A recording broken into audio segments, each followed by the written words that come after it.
decline or won't stop or giving people orientation. Laura does it every week, and I know we cover it every week. So when they start catching and punishing, we will also cover it and we'll make it public. Because with the rate of the flooding rates, the rate, and we still have warnings upon warnings that the floods and the floods and the floods, and every time we throw everything at the feet of the government. We also, like I would always say, we have a role to play. As a matter of fact, we are a problem. Since we have laws in place, I think we need to look at enforcing these laws, more sternly. Absolutely. And we need to reach out to the agencies in charge and ask them what they're doing to enforce these laws.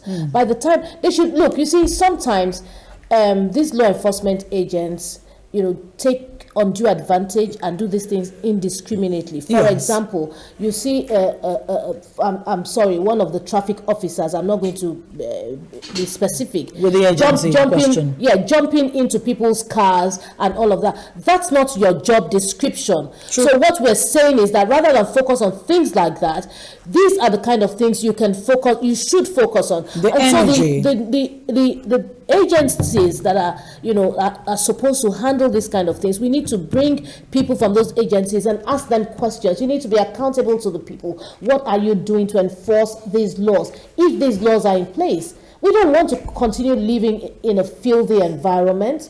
We want to have, we want to be like the other countries, the developed countries. Okay.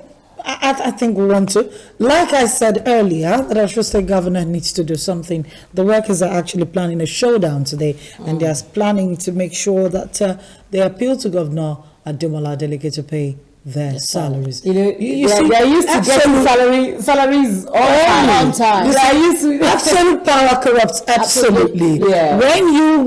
When you should go to your commissioner of finance and the permanent secretary in charge of salaries, and you should go and storm his office because he was given instructions to pay you guys, and he refused. He was playing to the gallery. So that's what I'm saying. But you remember, how does an incoming governor instruct civil servants in a state he is not yet governing not to pay salaries? That's sabotage for you. What kind of democracy you remember 4 years ago on this table, during the campaign, the transition, the campaign, I said something.